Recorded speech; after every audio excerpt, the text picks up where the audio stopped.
Глада е много хубав метод за възстановяване на организма. Въпросът е, че не всеки може да започне да гладува.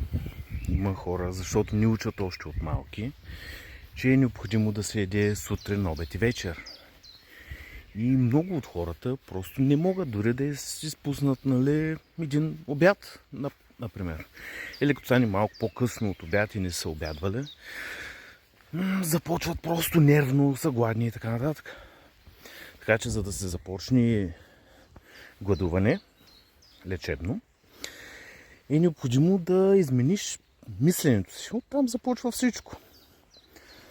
Измениш ли мисленето си, после и с глада ще е много по-лесно, а оттам вече възстановяваш и организма си до съвсем различно ниво.